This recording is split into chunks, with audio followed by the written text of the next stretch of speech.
Welcome back to Dead Good Book Reviews. I'm Judith and you're watching another episode of Overbooked here on the channel. This is the series where I talk about every single book on my shelves. Because a superhero passed on their mantle to me, they were called Book Reader, and their superpower was that they just talk about books and never actually read any. Today we are talking about the Nemesis Series by April Daniels. Some quick disclaimers before we start. I was bought this book by a friend or family member as a gift. It was a very long time ago. I don't exactly remember who it was, but thank you to them. I've read book 2 on Everand. I am not sponsored by anybody, regardless of where books come from. Nobody's paying me to talk about books except my patrons, and all opinions are my own.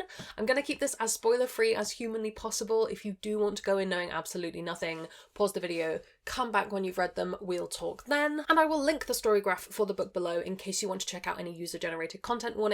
I highly recommend looking them up for this series. There are currently 2 books out in the Nemesis series. We have Dreadnought, which came out in January of 2017, and Sovereign, which came out in October of 2017. There is a 3rd book in the works, but we don't know when it will come out, and honestly, book 1 and 2 do stand on their own fairly solidly, so I'm not going to worry about book 3 too much here. April Daniels is an Oregon-based author. I will link whichever website feels best for her down below so you can check her out if you would like to. I'm going to read you the blurb because I think that's the best way of giving you an indication of this series. Dani Tozer has a problem. She just inherited the powers of Dreadnought, the world's greatest superhero. Until Dreadnought fell out of the sky and died right in front of her, Dani was trying to keep people from finding out she's transgender.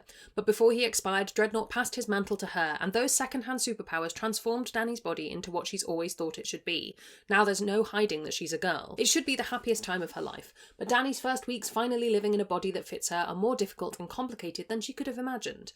Between her father's dangerous obsession with curing her girlhood, her best friend suddenly acting like he's entitled to date her, and her fellow superheroes arguing over her place in the ranks, Dani feels like she's in over her head. She doesn't have time to adjust. Dreadnought's murderer, a cyborg named Utopia, still haunts the streets of Newport City, threatening destruction. If Dani can't sort through the confusion of coming out, master her powers, and stop Utopia in time, humanity faces extinction. It's superhero YA, but somehow with higher stakes, in my opinion, than a lot of other superhero YA that exists. Just so you know, book 2 follows on from book 1. Both of them do read as complete books, however, they do need to be read in order, in my opinion. Why should you read the Nemesis series? If you're into superhero world building, which is one of those things that always gets me. I am a sucker for superhero world building. I've talked about this in a number of stories. I love people who not only imagine a world that has superheroes, but, and this is going to make me sound very boring, but I really like it when they also consider what bureaucracy that produces. In what way does the world having superheroes affect how we fight crime? How does it affect crime in general?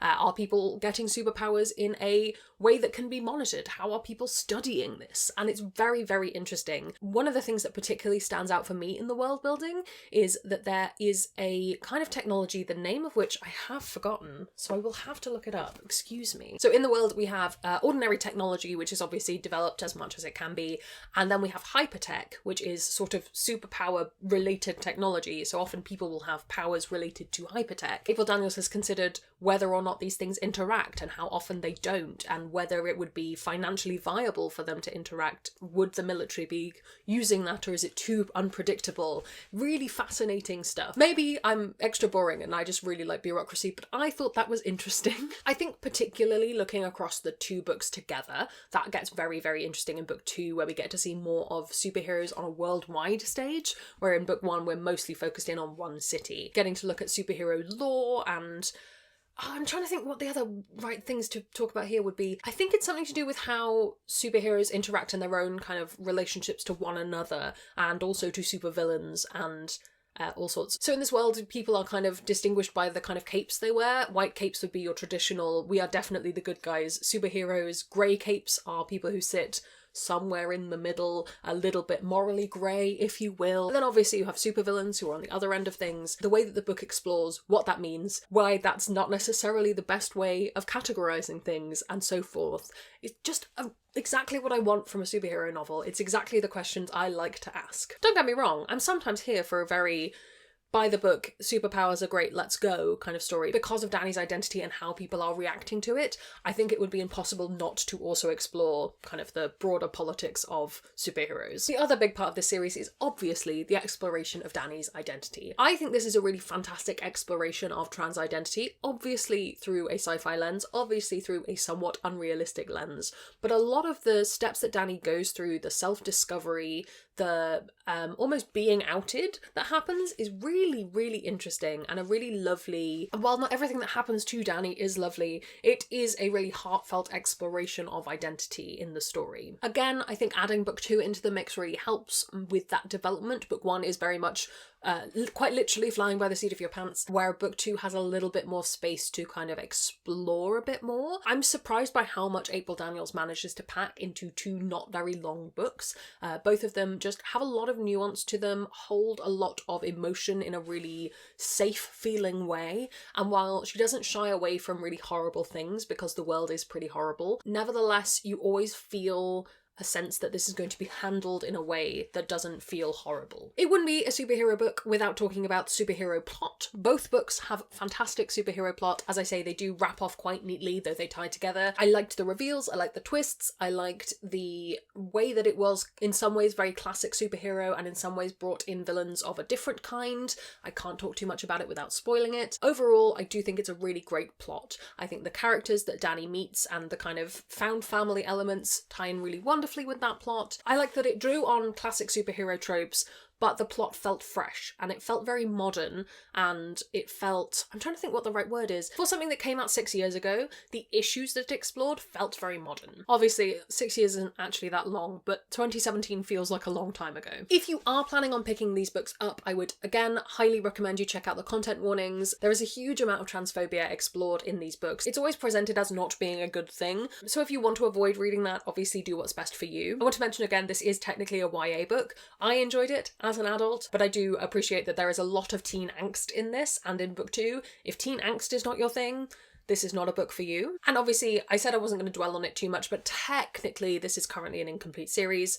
I don't think that's an issue, but if you're a person who likes to read everything back to back, you might want to wait until book 3 comes out. Other things you might want to read if you've read these. The other YA superhero books that I've read are Marissa Mayer's Renegades series, which I have a review up for. I do like these. I don't think they go as deep into various things as this series does, but they are nonetheless a good time. The other superhero book I would really recommend, especially if you like superhero world building and superhero bureaucracy, is Hench by Natalie Zena Walshotz. It is so good. It's such a great story about the assistant to a supervillain, and it's a really interesting exploration of morality. I actually think Hench and Nemesis share a lot of DNA. The other book that I kind of had similar feelings around, especially the trans narrative, was The Light from Uncommon Stars, which is a big book that a lot of people have already read.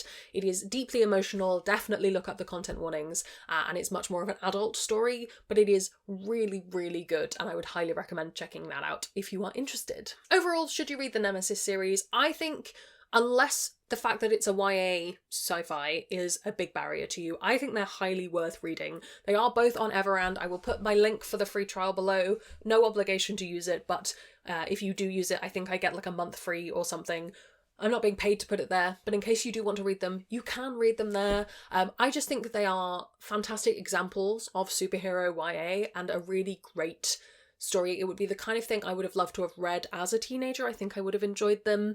And yeah, I'm a sucker for superhero world building, and this has the kind of world building that I enjoy. I think they're well worth reading. Have you read these or any other superhero books that you want to mention? Please plonk recommendations and thoughts in the comments below. While you're down there commenting, if you haven't already, please do subscribe. It makes me feel loved and appreciated. You can also come hang out on Discord where we have chill chats about books.